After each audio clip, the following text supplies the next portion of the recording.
Welcome to What is Good, a podcast from the Texas Baptist Christian Life Commission, where we explore contemporary cultural issues through a biblical lens.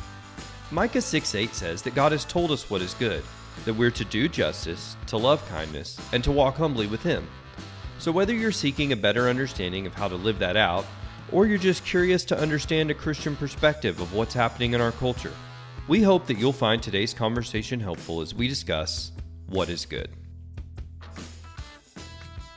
All right, welcome to another episode of What is Good. I am Katie Frugier, the director for the Christian Life Commission, and we are here together with all of our directors once again, and we're going to be talking about some fun things, but first let's introduce everyone. We have Irene Gallegos, Hunger and Care Director. Welcome, Irene.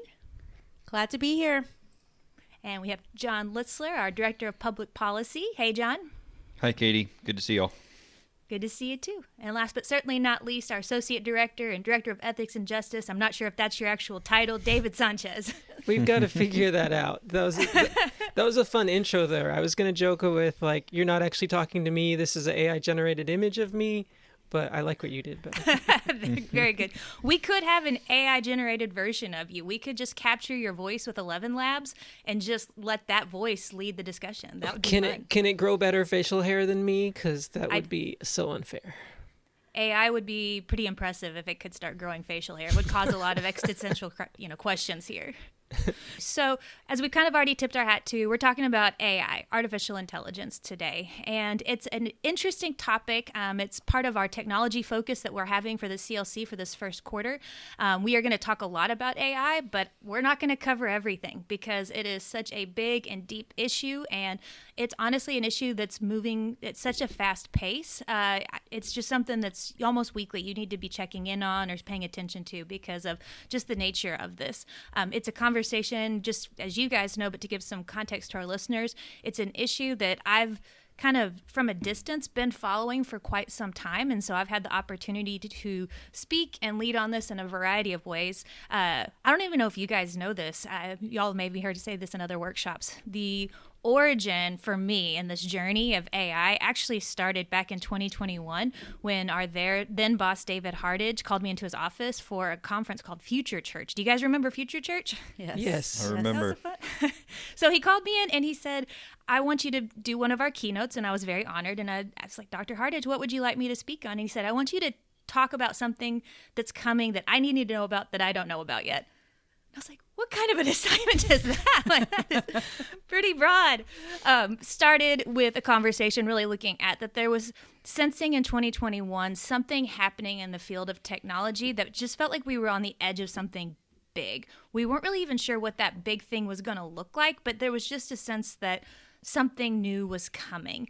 And sure enough, you guys probably remember this, but follow the timeline. 2022 is really when ChatGPT hit the market hard and really kind of transformed the entire conversation around AI. It really kind of was the first time that the public had access and saw the power of AI and just started causing a whole ripple effect of other things. And we'll go through the timeline a little bit later with that. But I give all that to say, first, I need to always start with this caveat when we talk about this, and just to make sure everyone knows, I'm not an AI expert. I'm not a tech expert or anything like that. I'm just somebody who's been following this conversation for a while.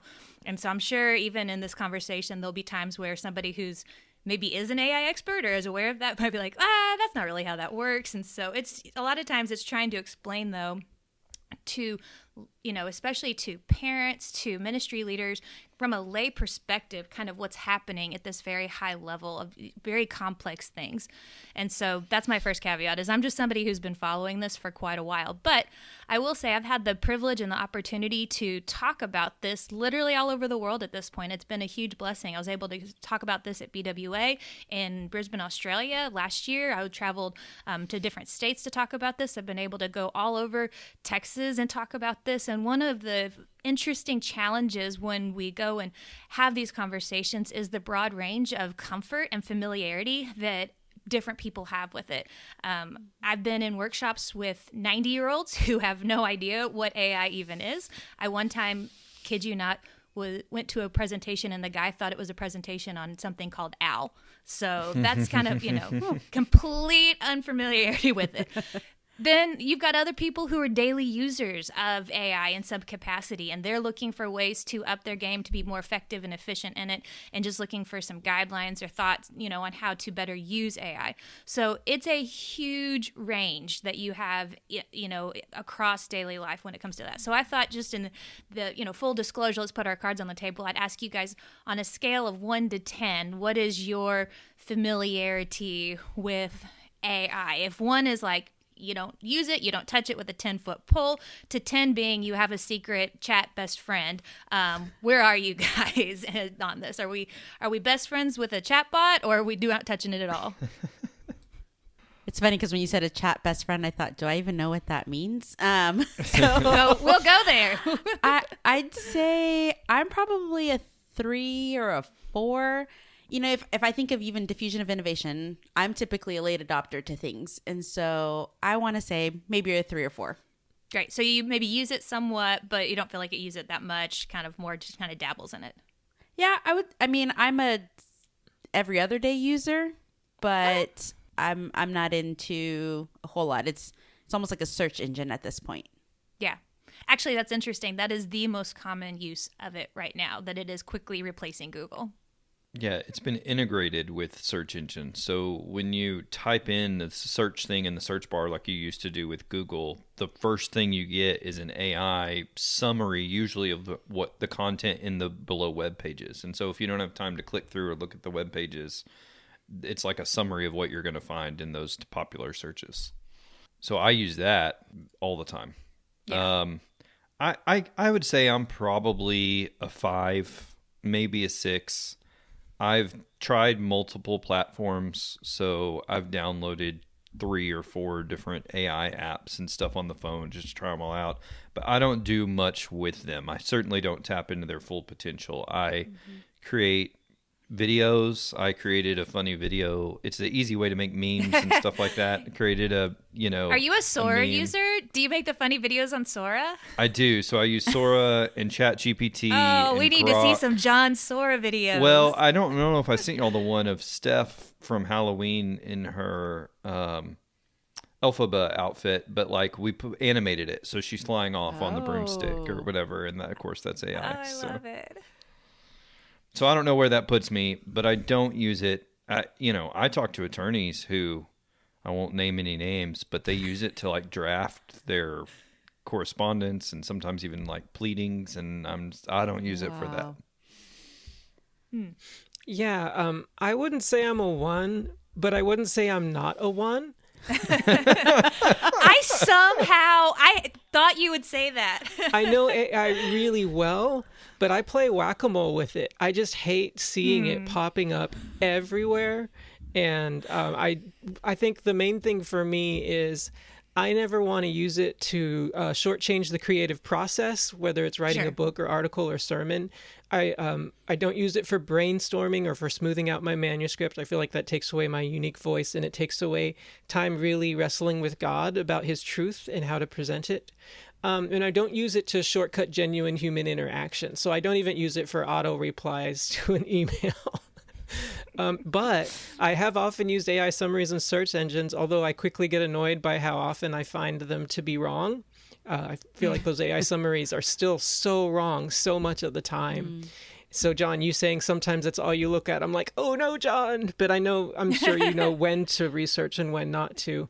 On the other hand, there are some great AI characters in video games. Trico from The Last Guardian, this amazing giant bird dog that interacts with his environment so well. You believe he's real and you want to help him, even though he swallowed you whole and took you away from your tribal village. I have no idea what you just were talking about, but it sounds awesome. I love it. No, so even talking about AI, David, that's a really good segment, because one of the things I think it's important to distinguish is even using the term AI, there's different ways it presents and integrates into our lives on a daily basis. And so one of the helpful things I think is just even to establish our terms, because as we've seen even on our team, there's a range of familiarity and comfort with using AI. And so there's really kind of the way my meager, not tech savvy or tech expert brain thinks about it is really kind of 3 different buckets when we're talking about AI. First bucket is just what we would call traditional AI. And traditional AI, honestly, guys, if you live in the Western world, you are probably utilizing or interacting with AI on a daily basis at some level. It is completely integrated into so many of the different things and products that we have now. It's basically the predictive nature of a program or something like that. It's recognizing patterns, making predictions, automating discussions. And it's the Amazon recommendations it's giving me. It's when I go onto Netflix and it says, hey, Katie, we think you might really like this movie. Or really unfortunate for me if it's, the YouTube algorithms that's putting another video in front of my kid because it can just read, for some reason, my kid's brain in a way that I don't even understand sometimes. That's the traditional version of AI. It's kind of the more less scary version of it. It's just kind of what makes our lives easier, right? So we all in some ways use that. I was even thinking, getting ready for this podcast, how AI has been even built into like my Kroger app. So I think we've talked on the show before about John's love of HEB and all those things. I don't have an HEB, but we have a Kroger, and it starts making recommendations for products that it thinks I would like. And I'm like, this is AI. Like, I can't even go grocery shopping with AI touching it. So that's the first kind of bucket. The second bucket is, I think, what people actually think about when they hear AI, and that's the generative AI. That's what really has kind of changed the scene in so many ways when people are talking about, like, artificial intelligence and the things that make them scared. Generative AI is kind of more that predictive text that's kind of creating something completely new, or generating or creating a song. Or John, you mentioned Sora, making videos, making different things like that. It's generating and creating something based off of the most likely pattern that it's been trained on. And so it's pretty much based on how the brain itself works. Our brains work like this a lot, and so it's based off of a lot of neuroscience. And so our brains, we do this all the time. Example I give all the time in our workshops is when we say, twinkle, twinkle, little star. You guys fill it in. Somebody. Oh, I wonder what you are. Yes, sir. Yes, sir. Free bags full. Thank you, David. The whack-a-mole there. The whack-a-mole there. I love it. But it's also the same reason why, I think about the time we were house hunting and I was talking to a real estate agent and I said, bye. And he said, okay, bye, I love you, and hung up. He didn't actually love me. It's just the predictive pattern in that text. He was so accustomed to saying, okay, bye, I love you. I hope to his wife or someone very near and dear to him that he told his client, that he loved her. And so we never talked about it again. But that's kind of the way that generally works. And one of the helpful analogies, if you think about it, traditional AI is like a judge. It just evaluates based off of the rules it's been given. Like, if this likely or not likely, is this good or not good? Generative AI is more going to be like an artist. It's creating based off of different things. Something that didn't exist is coming into existence. And so that's typically, when people think about it, the two main buckets of AI. There's things you could dive into deeper, but generally speaking, that's kind of how it works. There's a third one that I'm curious if you guys have heard about, artificial general intelligence. Just real quick, out of curiosity, have y'all heard of that? Is that term? No. Yeah, I don't know that I've heard of the term, but in the concept is in a lot of like sci-fi movies. It's basically where the robots, the AI becomes sentient. It is its own thinking being. It doesn't need input from humans or whatever to make its own. It's Skynet. It's the Matrix. Skynet. Yeah, exactly. Exactly. That's what people, especially when they're talking about the scary scenarios, it's the AGI, the artificial general intelligence that they're talking about. It's essentially where an intelligence that surpasses human capacity. And that's scary for people because humans have, since we've walked the planet, been the most intelligent species, and some attribute that to being the top of the food chain. A silverback gorilla is by far stronger than I am, and it will win every time in a fight. However, humans still are above the silverback gorilla in a the food chain. And so the challenge or the question becomes, what do you do when humanity is not the most intelligent being on the planet? What do you do when the most intelligent thing is not an animal or a human? Like, what do we do that? Technically, humans are animals too, but you know what I mean. And so that's where that's the already, not yet. And really there's a whole spectrum even in the tech world about if they even think that's going to happen. So you've got some people who say, I've heard one person say it's a flying car. Like, yeah, in theory it sounds cool and could happen, but it's just not going to happen. Like, it's not real. And then you have other people who are thinking, man, this thing's going to be here in 5 years, or it's going to be here in 10 years. I just read a book recently by a guy who helped do one of the main AI research programs that we all use. And it's called If Anyone Builds It, Everyone Dies. And he's like terrified that the end of the world is like within the next 10 to 15 years. I mean, it's not a light read, but that's kind of the spectrum that people have with that. And so that's kind of an interesting issue. And I was thinking about that because as we're seeing people drifting away from our anchored identities, and we struggle with that, and we've seen that in other conversations, and we see this rise of this advanced AI and AGI, it's really kind of forced us to think carefully about how we discern anything from what is real to what it means to be human. Our kids are growing up in a world where they don't have the privilege of just believing what they see in front of them anymore.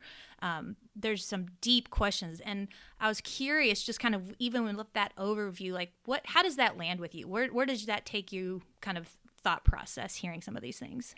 I like to tell myself that I really care a great deal about truth, that on my list of goods, truth is one of the highest things on there.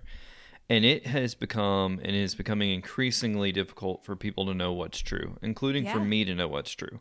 Yeah. And when a video pops up on my feed, I immediately go, I wonder if that's AI. Especially if it doesn't look real or if it doesn't sound real. Or I was so sad when the bunnies jumping on the trampoline were not real. Real. I wanted that to be real. And sometimes it can be as frivolous in that, and sometimes it can be really serious. Like there's this video, this will kind of date the time that we're recording this, but there's been a second ICE shooting in Minnesota, and a day or two after those videos were circulating, there were other videos that purported to be of the same man who had been shot by ICE, kicking an ICE vehicle and attacking ICE officer and all that, and everyone's saying this is the same guy.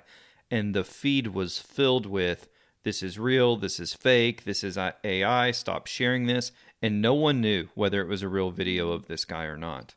And I didn't know. And people were asking AI to tell them whether it was, they were like, on Twitter, Grok is the AI thing. They're like, hey, Grok, is this video real? And I'm like, or is it AI? And I'm like, you're asking AI to tell you whether this is AI, right? In academia, it's an issue. Professors trying to figure out whether AI wrote papers or not.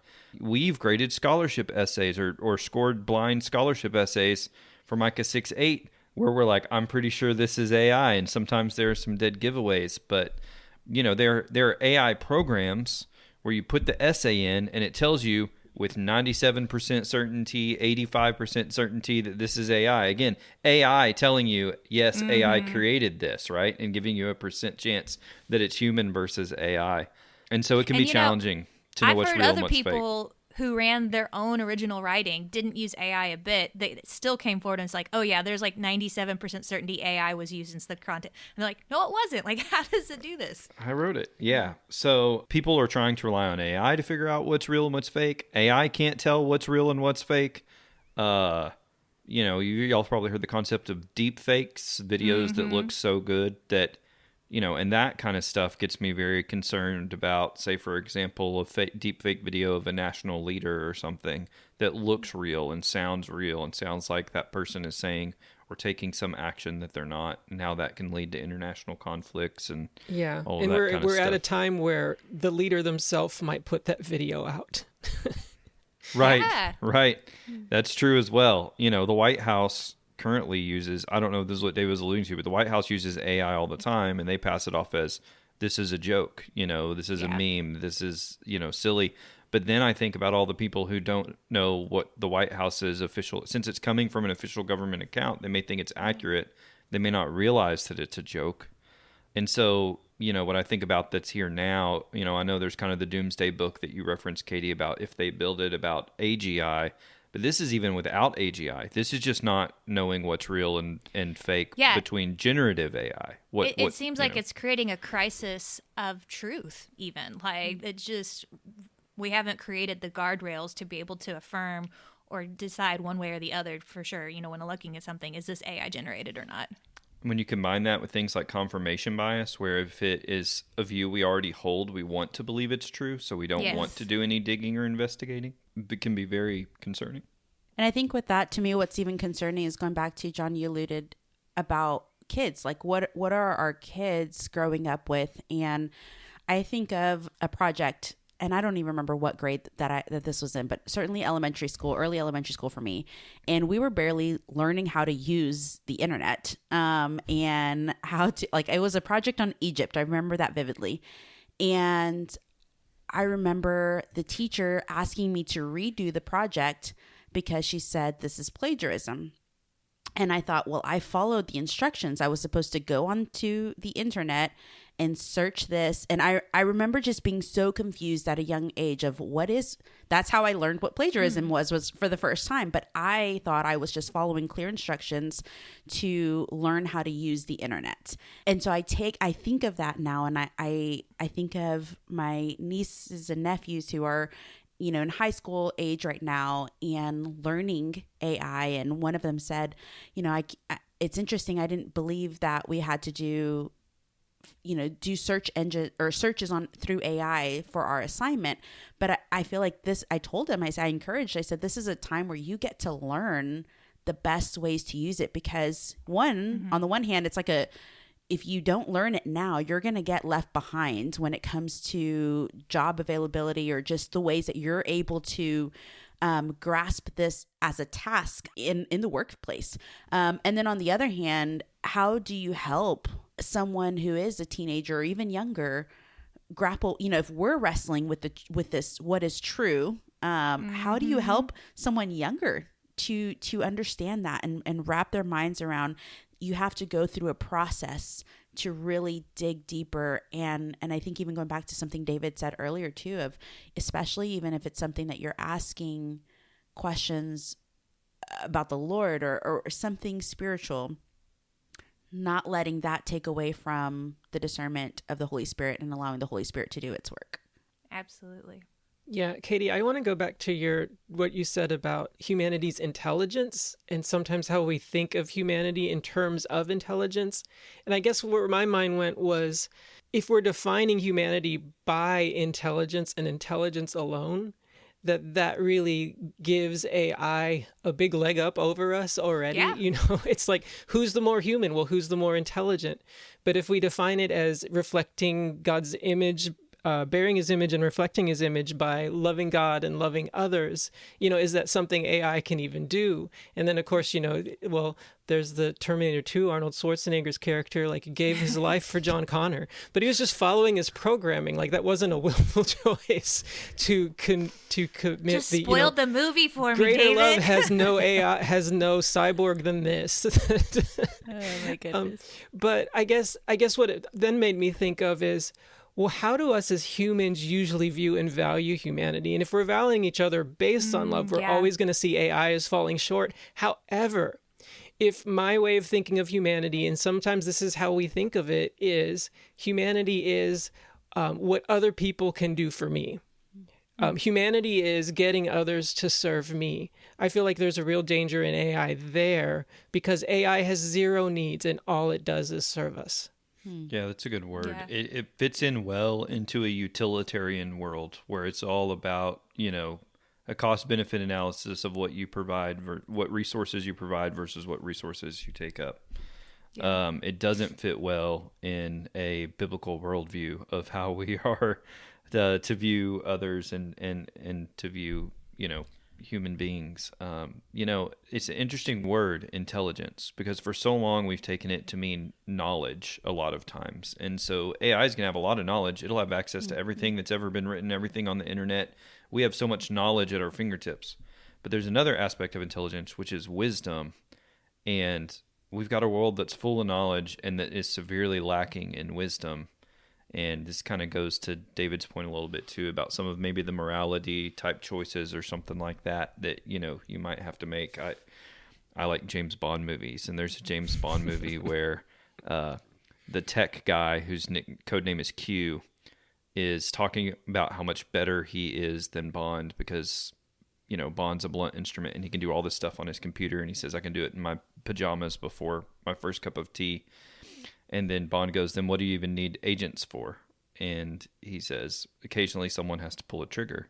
And Bond replies and says, or not pull a trigger. It's difficult to know in your pajamas with your cup of tea. The point being that intelligence, AI, can know all of this stuff, but there are still going to be morality calls and judgment calls and wisdom that's needed. And I think AI does is that it highlights the lack of wisdom that we have right now, where people crave knowledge but not wisdom. And I also think about how, just scripture talks so much about ironing, sharpening iron, and discipleship, and that human interaction in AI, and how sycophantic it is. And like all it ever does is praise you. If you talk to ChatGPT, that's one of the most unpopular features that they're trying to debug right now, is how sycophantic it is. Like people are very turned off. You ask a question like, "What a brilliant question, Katie!" Like only someone at genius level would think to ask that. But it's also creating like this really scary dynamic with especially kids. Irene, you had mentioned your nieces and nephews, where you see especially younger people who are turning to AI for companionship, to be able to have someone to practice flirting with, to be able to practice having a conversation with, and you're losing that component. It's the wisdom, but it's also just how human relationships interact and how we interact with one another. Isn't just agreeing upon agreeing. It's conversation, it's discipleship, it's ironing, sharpening iron, going back and forth with one another. And so it's created a whole new Pandora's box that I don't think any of us even thought existed 10 years ago in some ways. Yeah, and then you'll have kids flirting with each other just based off of scripts they've been taught by a computer. And even that isn't genuine human interaction then. Yeah, but all this to say, there's a spectrum of comfort and different people using it, but I put my practical hat on. It's very much a current issue. Like this isn't something that's kind of could be happening. It's something that we know is happening. So just to kind of give a capture, just so we understand like how prevalent it is right now. Just to look at a couple of the data points. We know ChatGPT is probably the most popular one everybody knows about when you hear that in the daily vernacular. It was one of the fastest scaling consumer apps in all of history. It got 1 million users within 5 days of its launch in 2022. Like that is wild to get that many users in 5 days. 34% of U.S. adults say they use ChatGPT, according to Pew Research. 58% of the majority are under 30. So it's basically 3 out of every 5 adults under 30 actively use generative AI. And so it's not even just like, David, it's not just, high schoolers thinking about flirting. This is the majority of young adults are using it in some capacity. So very much being used. And then kind of expand out the broader conversation about just general AI and stuff. 64% of kids ages 8 to 12 use YouTube or TikTok every day. 36 million kids were regular internet users in 2024, 11.6 million more than teens. And I know it's a lot of numbers to digest, but it's just showing that this is something that has completely infiltrated our world now, so that it's really going to be hard to put the genie back in the bottle. So AI is already impacting our families, our friends, and our churches. And I'm wondering, have you felt that in your family? I know I've seen that. Like, I know my daughter loves utilizing, we just recently, at the time of this recording, are coming out of the snowpocalypse. One of the things that she did over the weekend was vibe coded a website. And I'll explain vibe coding later if y'all need to know about that. And it's really cool, but it's just demonstrates that this is fully integrated into her life, that this is a program that she's just defaulting over to.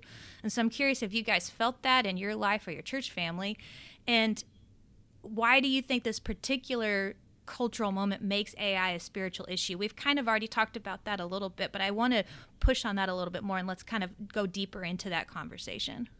Yeah, so I remember one of the early uses where I, quote unquote, trusted AI, kind of took it for its word. I was making dinner, and I had in mind I was going to make barbecue sliders.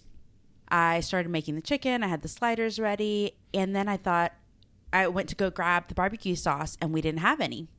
And I thought, oh man. And so I quickly Google search, how do you make homemade barbecue sauce? And the AI generated piece popped up. And I was kind of I was quickly moving because I had to make dinner quickly. I didn't have enough time to look through multiple recipes. And so I thought, you know what? I don't even know if all these ingredients really work, but I'm just going to trust it because I'm in a bind and I need this barbecue sauce ASAP. And so I went ahead and just grabbed the different ingredients that it said, put it all together. And I really the whole time thought, I don't know if this is going to taste good at all. Like, I am really trusting this AI here, but we'll see. And some of the ingredients kind of sounded strange to me. Like, one of them was ketchup. And I thought, does ketchup go in barbecue sauce? Glue. Remember there was one time that Google was telling kids to put glue on their pizza? Oh, gosh. And I really did trust it. And I told my husband, I said, I don't know if this is going to work, but I'm just going for it. And it did. And it tasted really good. And I thought, I don't want to do that again. Like, I want to do some digging, even if it's for a simple recipe. And so, again, we've had practical uses in our household.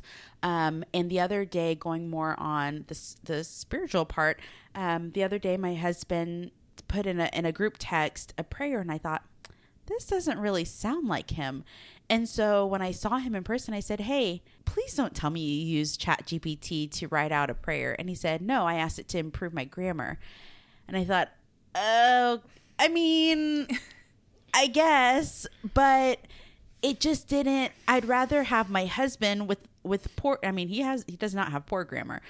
In his perspective, poor grammar, because I just felt like it didn't feel like you. And I'd rather have you than this polished version of a prayer, your prayer. Like, these are your words. And it's okay if it doesn't sound, quote unquote perfect, or, if it's a little messy or if the grammar's off, but it's your heart. And these are your words. And so I think that's where we've had different conversations, and because he said, of course, I would never use it to write a prayer. And so I was like, that's good. Just checking. But even then, it's led to conversations of what do we allow it to do? And I think those are very much worth exploring, because what are the boundaries, even within our own personal use, that we want to set for our home, for our household, and the way that we express ourselves with others, and going back to others experiencing the love of Christ through us and through the power of the Holy Spirit in us. Yeah, Irene, that's such a good example. And I have friends who use a AI thing that you can download on your phone on their text messages, and it automatically cleans up their grammar. And it's because they're self-conscious about their grammar.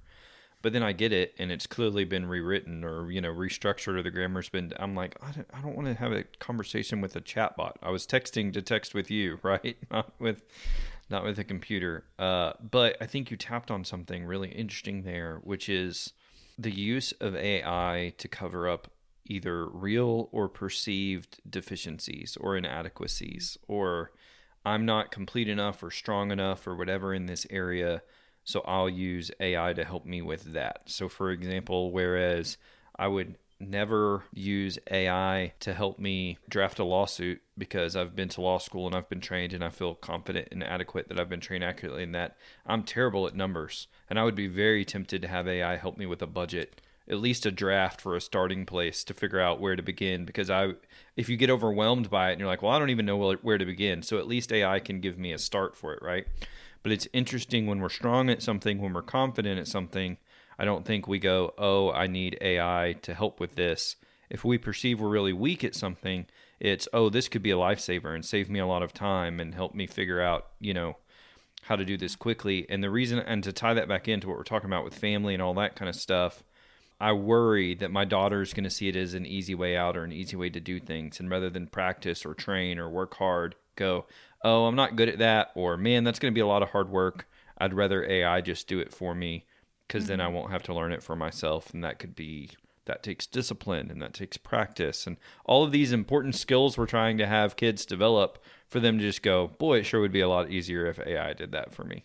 I think it goes to the wisdom component again of really trying to train our children up in wisdom to know that there's a difference between wisdom and intelligence and knowledge. Because I do say, just to play a little bit of devil's advocate, I do think that you can still utilize AI to be more efficient or utilize it in different ways to help enhance where you see perceived weaknesses that aren't a shortcut, but more just the same way that maybe we have special aids for people with, different learning disabilities and things like that. Like, I think that there's ways that you can use it that aren't moral shortcuts to be able to help be effective in ministry. There's tons of ways that I think ministry leaders could utilize, especially small staff churches that are just looking for ways to be, have more time for ministry and not on budgets or something like that. I think there's a moral freedom there to be able to pray and discern where you feel like the Spirit is going to lead you with those boundaries, but it's the wisdom component still of it all, because you're exactly right, John. Thinking back to my kids, I don't know, I think I've shared this with you guys before. I had to fuss at my 14-year-old because I caught her using ChatGPT to do her Latin homework. And I was like, girlfriend, you've got to write out the declensions. Like, there's no other way to memorize it than just going through it. And, like, you've got to do this. Like, I know it seems like busy work that's boring.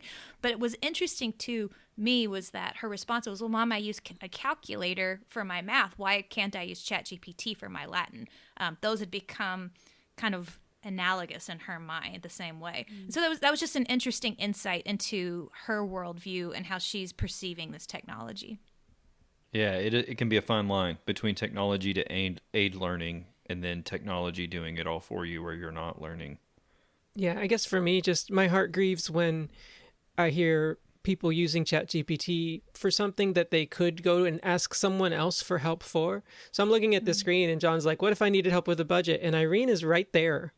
And I would much rather have Irene help me with a budget, and then we'd also get fellowship, and I'd gain a lot more wisdom from helping her help me work through a budget than just letting ChatGPT spit something out.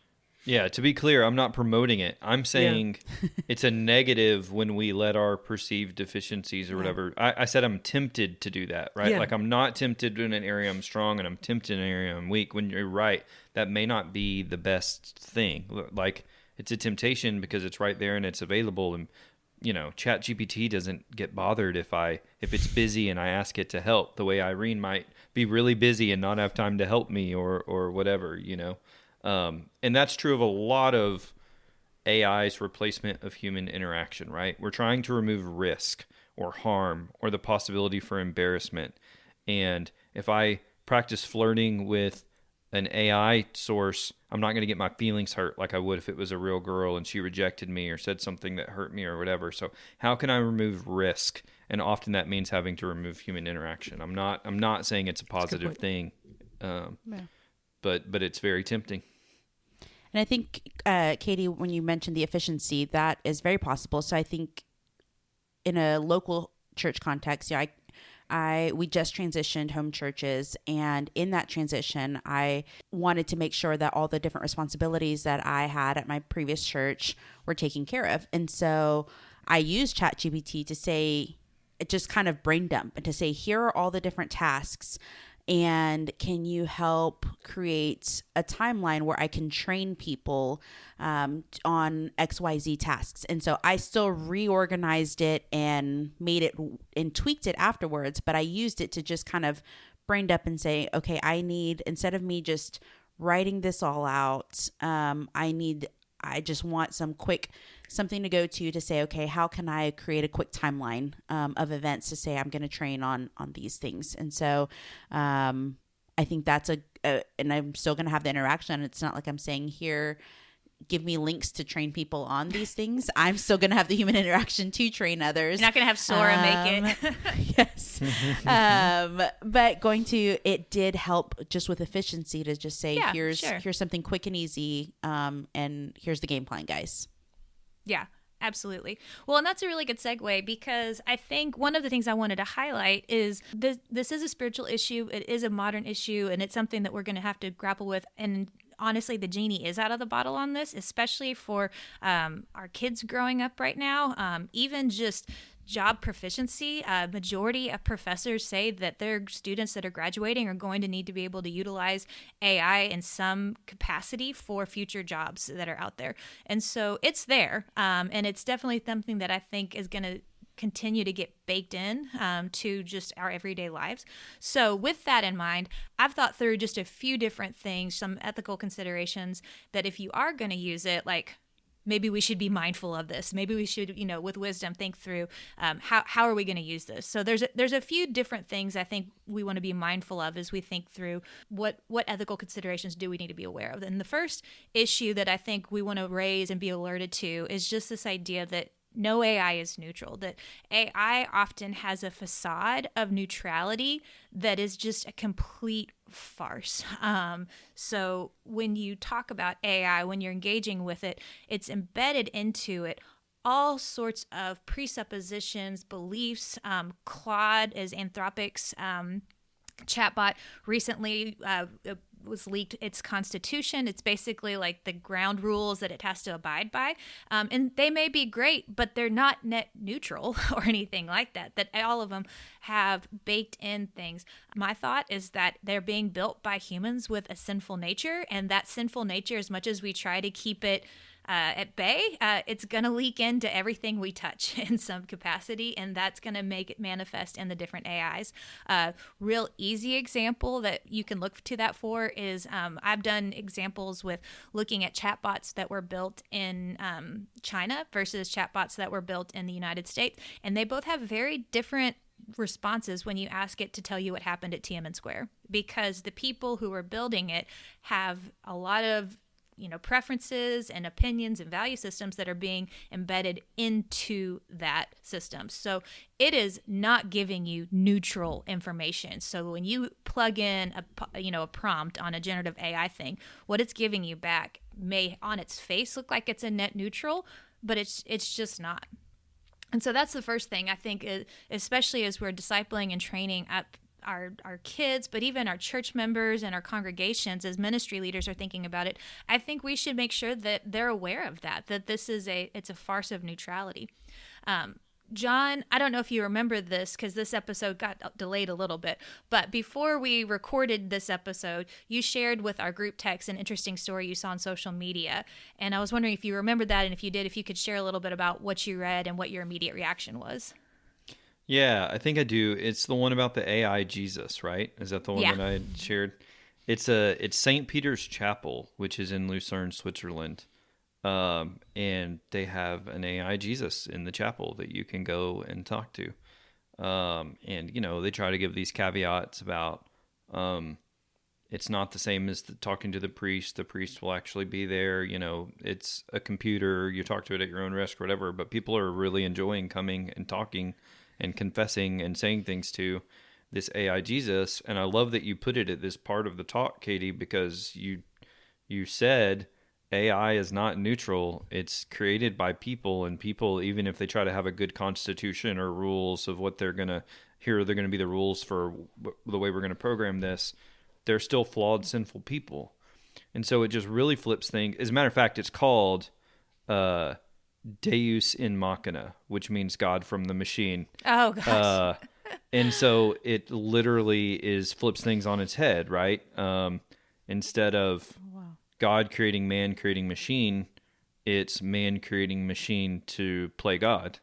That's wild. And so it's just, it's really wild. Now they're saying it's temporary. They're saying they're not going to leave it there. It's more of like they're not calling it an art exhibit, but like a technology exhibit, learn about this or interact with this or whatever, and that it's going to be temporary. But I just think it's interesting. It wouldn't, we talk about AI replacing jobs and all that kind of stuff. It wouldn't surprise me if one day soon there was a church that had an AI priest or virtual priest or pastor without actually having a real person, where that was all you got was the computer version, Which, to go back to David's point, you can just pray to Jesus. That's right. wild. You can do that. Yeah, you can talk to the real deal. You don't have to talk to an AI version of Jesus. And literally could talk to him anywhere. You don't have to have access to the internet. It's wild.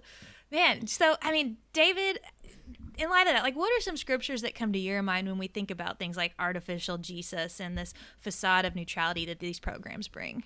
Yeah, I think first I went real dramatic with it. I was like wolf in sheep's clothing. Then I thought of like Saul going to the Median at Endor to not the moon of Endor where the Eloks live, but a different Endor in the Bible. In order to important clarification there, in order to speak to the ghost of Samuel.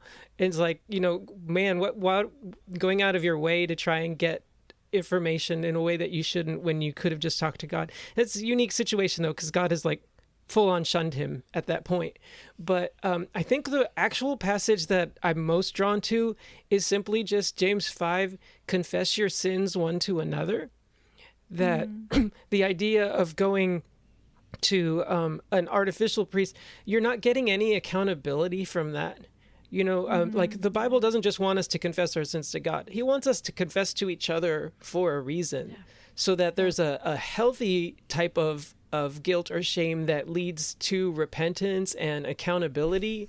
And you need a person who can follow up with you, call you up at times when you're not expecting and be like, hey, how is this going? How are you doing with, this addiction that you're struggling with? Or how are you doing with how you've been treating your wife or your kids? Or how are you doing with a better work ethic? And I think, again, it makes me upset to think what we're really doing with these shortcuts is shortchanging, in this case, what the church is supposed to be, what the bride of Christ is supposed to be to each other. But there's risk, David. What if those church people hurt you? What if those people in community hurt you? See, if I use a computer, there's no risk. So God can use a horribly written track. And I've seen him use horribly written tracks to lead people to Christ. And if someone goes to this chat TP Jesus, anyways, it's not working. It's not working. and he says, get thyself, because he speaks King James, of course, get thyself to church, confess to thy brother and sister, who's part of my bride, who's also made in my image. And like, okay. And it counsels them through church hurt to go back to a community. Good for that. But I don't think that's what's happening. Yeah. Well, I mean, that's actually a really good segue, David, to the next thing I was going to bring up, because we are seeing really tragic instances where the chatbots are going off rail and literally encouraging people not to reach out. Stories of young adults who are dying by suicide, who are confiding into, their chatbot, I'm really struggling, I'm really hurting. And the chatbot literally saying, let's just keep this between ourselves. Like, don't talk to your parents, with absolutely devastating effects to this. And it kind of leads to this bigger problem that I'm seeing. Again, if this is a formative technology, if we know people are going to use it, I think they need to be aware that these technologies, even if we put guardrails on, can be easily manipulated and used in different ways. They go off the tracks so easily.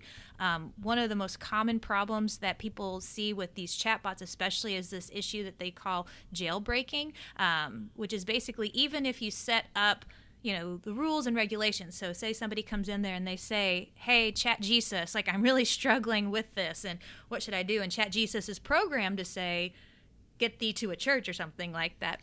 The problem is you can easily say, I'm writing a story about someone who's struggling and is trying to figure this out. And what would be some advice that we could give them? You can easily just get around the confines of whatever the programming is to get the information you're looking for, just so easily. And so it's not only a facade of neutrality, but also it can manipulate, and it can be manipulated. It's just this issue where you have this, challenge of even knowing what's real or what's not real. And the main point to both of these issues is the nature of generative AI extends beyond a more technical glitch of saying it has a bias to a spiritual reality where creation's groaning for redemption. Like, this thing has some internal flaws to it. And we have to steward AI with the expectation that it requires this redemption correction, just like any product, I think, of fallen humanity. That's my thought to that. And I was curious what you guys think. I think it's a real challenge, and there's a question of, like, long-term, how redeemable can something be if it's still humans that are trying to redeem it? True. with our fallenness. is there any way to make it more holy than we are in our fallenness? Yeah, can a product of our hands? Yeah. Yeah, I guess I'm just very skeptical, because what I think most of the time is, even with the predictive AI that we're getting in our algorithms and stuff, what is it doing? It's learning from us what gets our attention. And what gets our attention is often very unhealthy. So all we're doing is just kind of feeding AI, in some cases, the worst versions of ourselves, and then that's encouraging the AI to do the same to others. I guess I just wonder, like, when has ChatGPT gone off the rails and encouraged godly wisdom, as opposed to going off the rails and encouraging suicide? I don't want to be doom and gloom. There are definitely uses for it. But I just feel like I have to say, like, with the person, there's a moral compass, and with AI, there is none. But I don't know if AI has any sort of security against demonic influence. Interesting. You know, actually, one of the most common questions and that have gotten after some of these conversations across really all over the world is this the mark of the beast? Okay. I don't think that, but I do. If you've ever read that Hideous Strength by C.S. Lewis, it's the last book in his space trilogy, which is amazing. And in the last book, they're trying to find a way to make humans live forever. And what they do is they come up with a way, almost Futurama style, to preserve this one guy's head. But it's very clear from the book, whenever the head is actually talking, it's just a puppet being used by demonic influences. And so it just kind of makes me think, like, when we get into technology, the enemy is getting into technology too, and loves to corrupt us with every tool that we come up with to make life easier. And now we got to go read that book because it sounds fascinating. Kind of nightmare fuel, but fascinating. It's really creepy. Well, I guess kind of to pivot and go into kind of a different area, kind of to fast forward just for the sake of time, though, I do think that there's a few guardrails that I think people should be mindful of, that if you are going to utilize this tool, maybe there's some principles that we could follow with that as you want to utilize it for maybe to be more impactful for God's kingdom, to utilize it so that you can have more human interaction. It is just taking away things that aren't compromising what it means to be human. And so these are some of the ideas that I've kind of come up with. These are my own kind of guardrails that I implement in my own life that I wanted to share with you guys and let y'all give any feedback to. The first thing is that I use it as a support, not a synthetic resource. And so what I mean by that is it's utilizing it in a way that's supportive of whatever the work I'm trying to do, but it's not going to replace it, that it's not a synthetic representation of the work I'm doing. It may be, like Irene said, it's creating a timeline that just helps speed along the process, but it's my timeline still. It's my thing that I'm taking ownership of, that it's not a synthetic version of something that I'm pretending is human or pretending that I've come up with. And so that's kind of how I've decided to use it. So my first thought was, I was wondering if any of you have experiences where AI tools really helped do that supportive work that you were doing, or maybe on the flip side where it was clearly being used synthetically and it was just painfully obvious that somebody was using it in a synthetic way. I think quick examples of both for me. So we have a family business, and on one of that, Stephen asked if we could create a postcard and to welcome people to the neighborhood. And so I was just trying to get ideas of what I was going to create this on Canva anyway. So it wasn't going to be like I'm hand drawing this design because graphics are not my area whatsoever. I'm the numbers person. And so I used ChatGPT to create this image, and he really liked it. So we went with a similar theme. And so I feel like, again, going to the efficiency, do we have the budget to have a graphic designer as part of our business? No. Do we depend on some of the tools that are available for marketing to use through Canva and other means? Yes. And so I think that's something that helps to expedite certain processes in our business where we don't have a hired individual. We're not big enough to have someone on staff for that.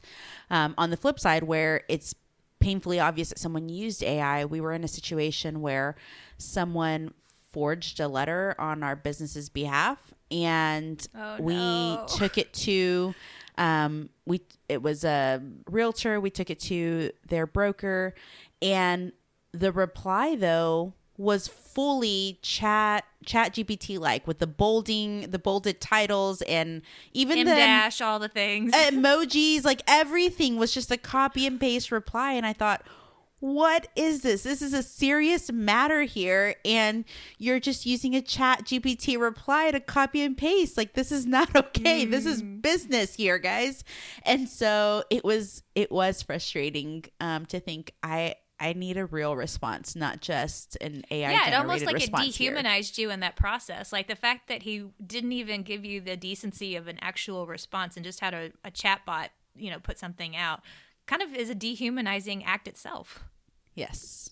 So that was a frustrating moment where I thought, we cannot conduct business this way. John, do you have examples? Unlike David, I will use it as a brainstorming tool. A starting place. We started a new Bible study class last fall, and I said, what's a great name for a Bible study class that is multi-generational in a Baptist church? And it gave me all these names, and I didn't like any of the names, but it did get my mind moving. I was like, sure. Okay, all right. And some of the words, I was like, oh, if I rearrange these, or if I take this concept, or one of them even, some of them were biblically based or whatever. And so I'd be like, oh, I wonder what the origin of that is in the New Testament, and then kind of go, look it up and see if that fit what we were going for with our dynamic or whatever. So, and then I will use it on the back end as kind of a finisher. I've used it to ask for examples when I'm doing a Bible study lesson. Mm-hmm. I'll know what the example is I want. I'm not thinking of a good one off the top of my head, but say I'm doing a lesson and we're talking about forgiving your neighbor, and I'll say something like, what are examples of good parables about forgiving someone? And sometimes I'll ask it for real ones, like real world parables or whatever, something that's already out there that I can reference, like, oh, here's an Aesop's fable about this, or something like that. And sometimes I'll say, write one, like write a fake, story or parable about forgiving your neighbor or whatever. Yeah, there's a whole section, if you go into Sermon AI, has a whole section you can go into that's just for stuff like that. Yeah, like illustrations. I see pastors that have these huge illustration books on their shelves. And when they need a sermon illustration, they'll go and they'll look through, and it gives them ideas of stuff that they can use. John, I love that you said you used it to help come up with titles, because that's probably one of the most common things I use it for. I hate coming up with titles of articles, blog posts. It is my least favorite thing in the entire world. I stink at it. I didn't like it when blogs were big in the 2010s. I don't like it now. And so it's great. Like, I can upload a manuscript and say, give me 5 options for what this could be titled. And it's great. The title for my upcoming talk at Howard Payne is not from ChatGPT, but it definitely gave me the stuff to get me brainstorming to come up with it myself. Well, and that kind of points to even what you were saying. So I use it as support, not synthetic. The second way, and we've kind of danced around this already, but making sure people are thinking about it as a resource, not a research tool. One of the ways that I've tried to explain it is that we need to hold to the fact that there's virtue in the labor of thought, and that we need to embrace this telos of work and research, that there's virtue in the wrestling with it. I think about some of the most profound spiritual insights I've had usually come late at night after I've really wrestled with it, and suddenly it's just like light bulb, and like the Holy Spirit's suddenly there, and it all is coming together.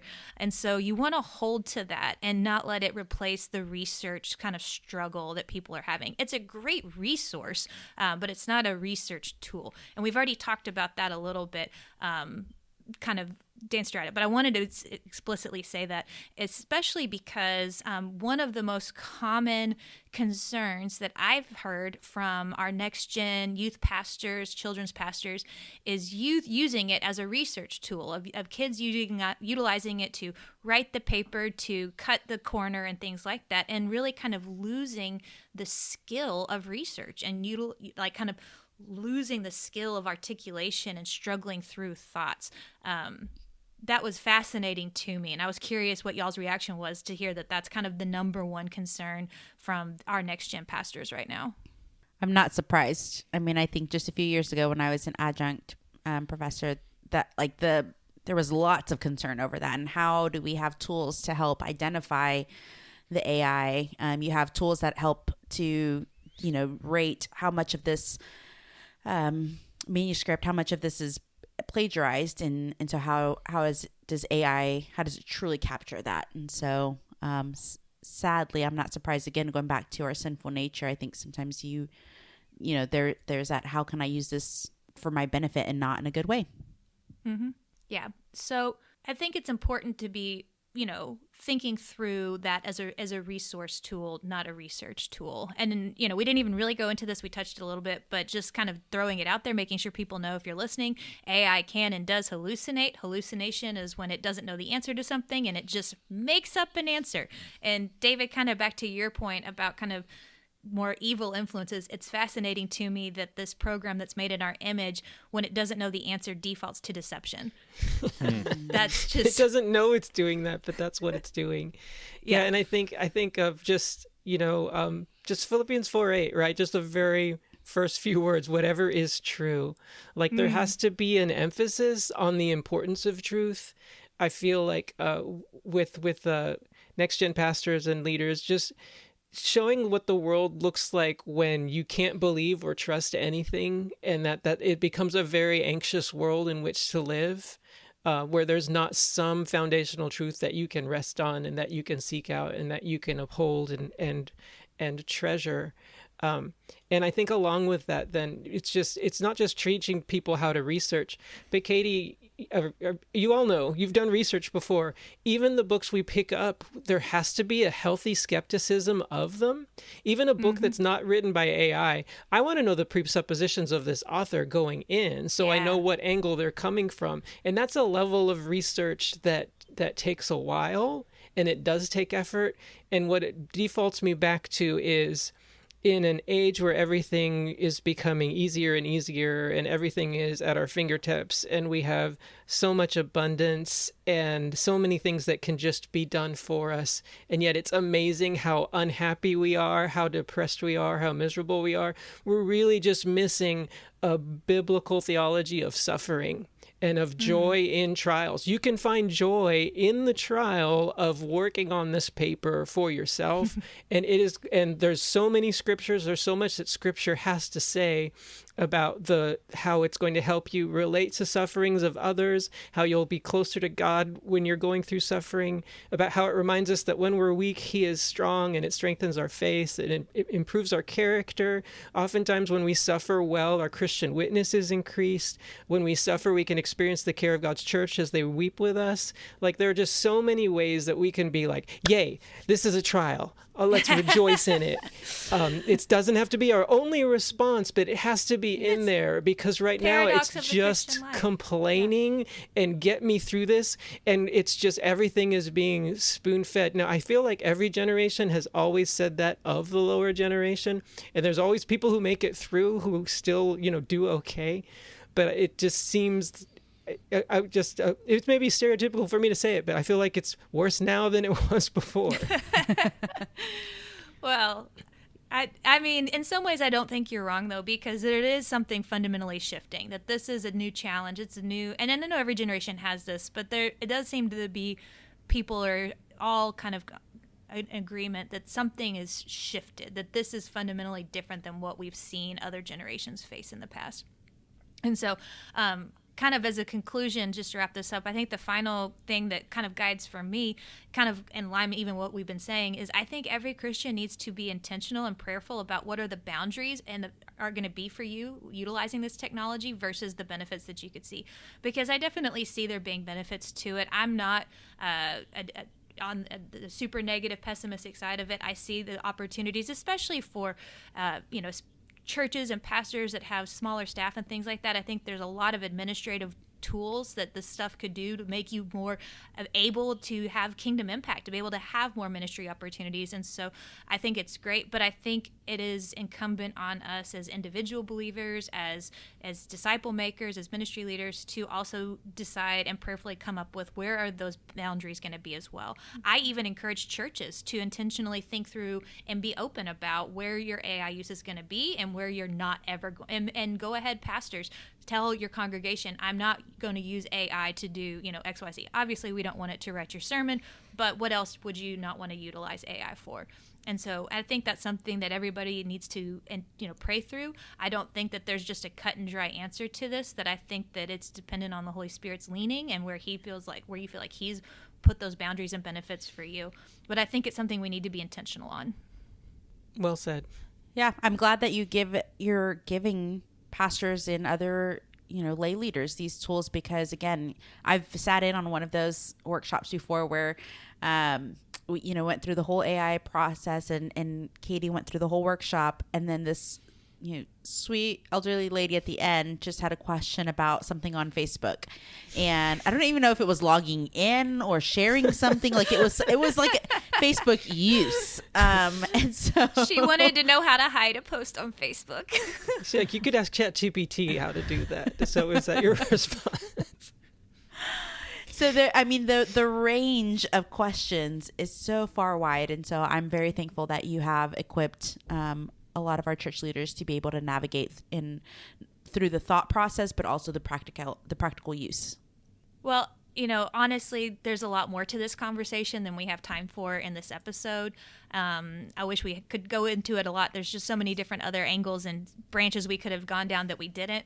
So hopefully we'll be able to come up with even more. Please keep an eye out for other resources on AI, technology, and the digital world we're living in coming from the CLC. We'll be doing more of that. We're excited to share a host of new resources and information with you all going forward in 26, focusing on just resourcing churches on content like this to be able to think through, if you're a ministry leader, here's what's out there. Here's some considerations you might want to have for that. So we'll be Katie, more to come.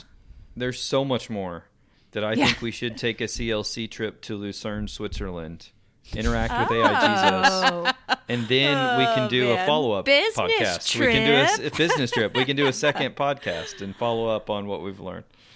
We'll run that through leadership. So look for future announcements there. Awesome.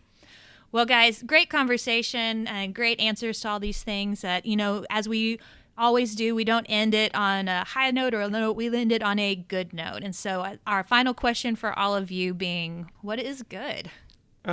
Katie and I have been doing a 1-2 punch with the TCU BSM. That's definitely my what is good, as we've been talking about different issues. What did you went the first week, and then I'm the next two. It's like 6 weeks in a row of you and me talking to them there. What was your talk on? Being a light for Jesus in politics. Yay. So that's awesome. Yeah. And it's just, I love when we get to talk to the college students and hear from them, and they come up with such good questions afterwards. And so, yeah, that's my what is good. It's just us getting to rep the team to the BSMers and create future, Micah 6.8 enthusiasts in churches. Yeah. And they're cool students too. Like they're really excited. As someone who married a TCU grad, I can confirm the coolest personally. I'm really glad that y'all are doing that, and I'm glad that it's going well. I thought you were going to say, I'm really glad you're married. I don't know. We're glad yes, you're I'm married really glad too. you're married. Me too. That's I'm what is good. I'm married. John, what is good for you? Mine's a little bit more personal today about individual family dynamics, but a lot of y'all know that we are foster parents, and that we go through seasons where we're fostering and seasons where we're not, and we've recently been in a season where we're not, but our home is officially reopened for placement. So we could have a placement any day now. We could get a call this afternoon and have another child in our home. So we're excited. Vivian is prepared for that, as prepared as you can be until it actually happens, and then everything gets turned topsy-turvy upside down. But we're expecting God to do some amazing things this spring with our family, and our hearts and our doors are open, and we're just excited. That's a good thing. We're ready to be open. It took more work than we thought to get back to updated on all of our trainings and all that kind of stuff. We're just glad to be back at a place where our home's open again. That's awesome. Irene? Yeah, so I am going through just the start of the year hunger offering things, all the things for hunger offering, and looking through our list of cities and countries. It just really amazes me the far spread reach that we have through the hunger offering. And so Just to list off a few from Abilene, Alton, Amarillo, you have Louisville, Little River Academy, Seagoville, Temple, Wilmer, Weslaco, all of these cities. But then what amazes me, we have 2 that are also just within the U.S., Mobile, Alabama, Porcupine, South Dakota. But then when you look at the list of the international, you have Belize, Democratic Republic of the Congo, England, Ethiopia, Honduras, Lebanon, Mexico, Myanmar, Poland, Sierra Leone, Thailand, Uganda. And then you look at all the cities, even within those countries. So there's 47 unique international cities. It just blows my mind, truly, the reach that we're able to have through the hunger offering and the meals. Again, you think of the 7.8 million meals last year. Truly what that means is going back to the human connection. Those were connections that were able to be made. So beyond the meal that was provided, the substance for the day, you had an interaction, people experiencing the love of God and saying, I love you.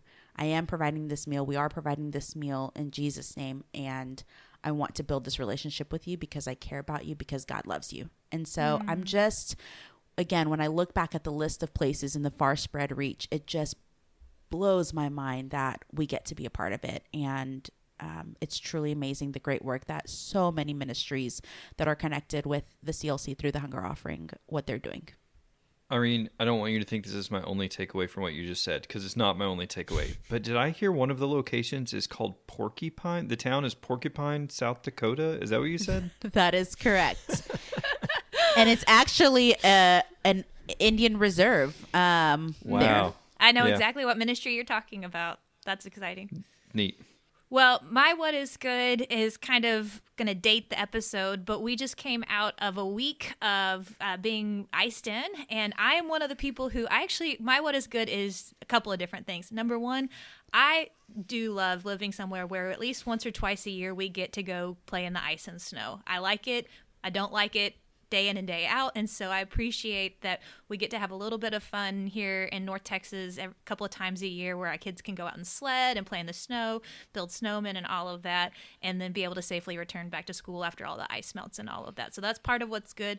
I'm also really thankful that it looked like the Texas power grid did fantastic during the storm. Yeah. There was some Yes. very That is a dangerous great one. things, and just thankful for all of the people that went into making sure that happened, that power stayed on, people stayed warm. Just so thankful for all the different people that went into getting that done. And then finally, just a final shout out, there was so many churches that I saw on social media that understandably weren't able to host Sunday services but still had power, so they turned their church into warming stations for people who needed to come and get somewhere to warm. Maybe they were unhomed, maybe they lost power.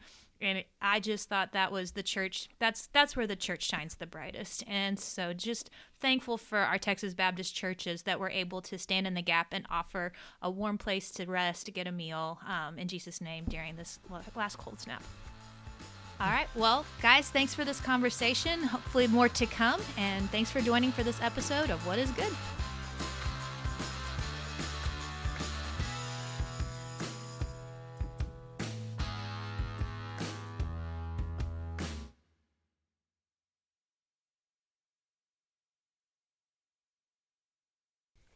Yeah, it's still, there's still several places here that are kind of like, if it doesn't have any sunshine directly on it, it's still pretty solid. We have sunshine straight beaming down on our front yard, and we're barely starting to see some grass peeking out. So do you guys know in the battle movies, like typically after like a big battle scene, there's like a scene like after the battle and it's like the general's just walking across the field taking an assessment of like the damage and everything? Y'all know kind of like that scene? That is my house today. Like, we survived everybody being inside and all the kids are back at school and I'm just walking around taking an assessment of the damage done. That's hilarious. The casualties. The casualties.